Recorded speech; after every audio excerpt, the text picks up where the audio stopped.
Welcome to Offensive, your one-stop shop for NFL talk, baby. All right, let's bring it over to Dave for segment 1.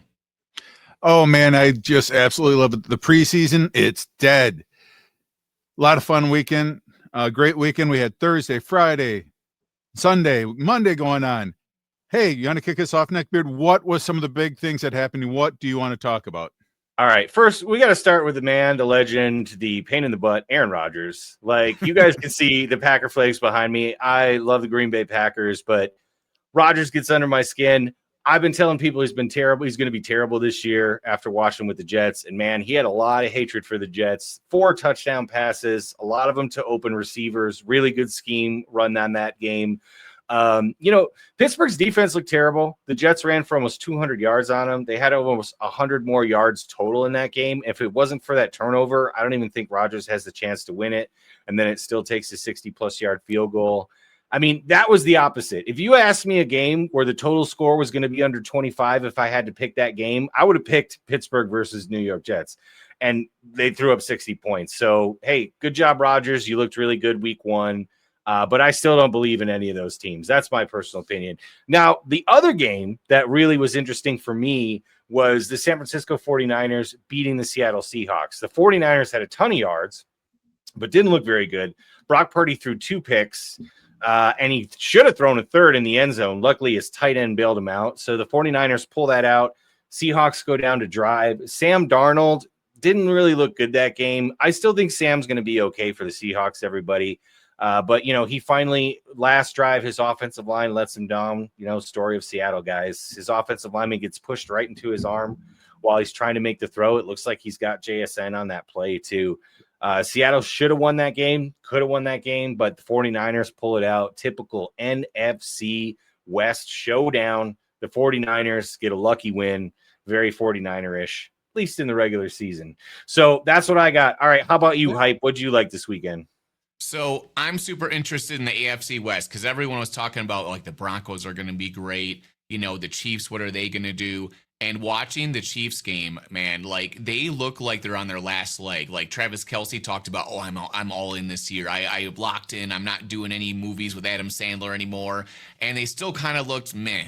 And I'm thinking that in their defense didn't look super great. Without having an elite defense, I'm thinking the Chiefs are going to maybe win 11, 12 games at most this year and not make it very far in the playoffs when they're going to have to play like the Bills, the Ravens. Like it's going to be rough. Like, Mahomes is the elusive guy making big plays, but I think Josh Allen and Lamar Jackson scare me and those teams more than the Chiefs do.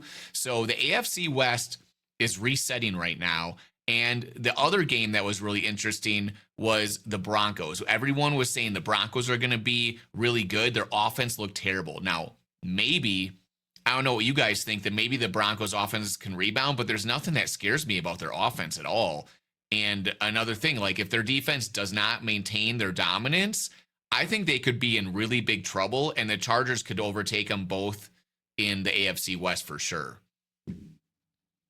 What about the Raiders? So talking about the AFC West, the Raiders punked the Patriots. I mean, the Patriots aren't that great, but man, the Patriots look awful. They threw for a lot of yards. They Yeah. looked like they have a competent offense. We're not sure how well the defense is going to perform against a good team. But that's the thing, is there could be a whole shift. The Chargers and the Raiders could be at the top of that division like halfway through this season, and I would not be shocked at all. Yeah. Chiefs Geno in last Smith place. actually had one of his best games ever. Yeah, he looked decent. He did. He looked decent. He's got a lot of weapons. Brock Bowers is hurt. Jacoby Myers is a pretty good receiver. They have a backup. Their second string tight end's pretty good. They've got a good running back. They couldn't get the running game going, so they're not maybe as impressive as like the Chargers were this weekend. But we'll see if they can get that running game going, because I think that division is going to be super even, and I have no idea who's going to win it this year. Yeah, that's exciting. Chief, what about you? One of the games I was geeked out was the Bucks and the Falcons last year. Both of the times those teams got together, I think there were 7 touchdowns scored each game, and 500 yards of 500 yards of passing, maybe 600. Very explosive. This year, Atlanta had a different quarterback. They handed the reins over to the young guy. They put Kirk O'Chains, let him count his money on the bench. He needs a big ass bench for all that bread. It was a really interesting game. Last year, Baker did a lot, threw for a lot of yards. Yesterday, he only threw 167. It wasn't crazy or anything, but the bright spot for him was his first round rookie, Emeka Mbuka. At first, when they drafted him, we thought it was a luxury pick because of everyone else that they already had out there. But with Godwin getting hurt, with McMillan getting hurt, even their tight end, they weren't even sure if he was going to be able to play. And Mbuka was able to go out there, and we thought, okay, he's the most pro-ready wide receiver there is in the league. So you thought maybe it'd be, short and middle routes, but he was busting open a couple of deep routes, which is really interesting to see. So it wasn't the same thing that, Chris Godwin did, because thought maybe he'd fit into that role. But he made some great plays. He got 2 touchdowns off of 4 receptions. Really helped to save the game for the Bucks. Let them win 23-20.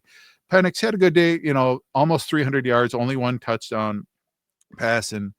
And then they weren't able to run the ball. It's fun watching the Bucks with their run D. Nice to see it's back. You can't run against them. Algier led the way with 24. Bijan did his damage, so with 100 receiving yards, leading the Falcons. So yeah, it was. And Kyle Pitts actually showed up a little bit too. Hey man, tight end number 1 this year. Just kidding. Baker should have thrown 3 picks though, Dave. Did you see that? Baker should have had 3 interceptions in that game, and he ended up with none. So yeah, he kind of got lucky, but divisional game. He got very lucky, and maybe they finally ran out of offensive coordinators that can help to develop him. It'll be interesting to see. Yeah. Another interesting game was what I thought for sure was going to be the shootout. They finally had their quarterback and his 2 wide receivers playing in the preseason. They're finally not going to have a crappy start for the first month of the season. The Bengals are going to go nuts. It's going to be them and the Browns. The Browns are going to have to keep up going against that weak-ass defense. And it was one of the big sleepers of the week. Cincinnati Bengals had 7 yards in the second half.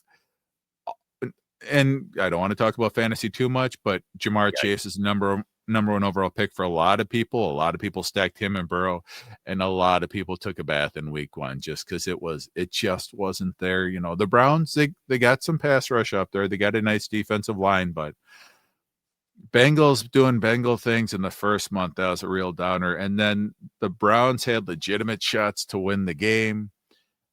They just didn't want to do it as hard as Cincinnati tried to give the game away to them. But, it's what makes football fun. You never know what's going to happen. So, yeah, the Bengals really tried to lose that game. They tried to lose that game. It was not good. They're notorious for starting slow, but do you think it's because the Browns' defensive line was like the problem for them? I think that's part of it, but there was a couple passes where Burrow and Chase weren't really on the same page. They weren't running the ball well. I mean, me and Dave were talking about this earlier, me and Chief, that the Bengals historically don't score a lot of points against the Browns.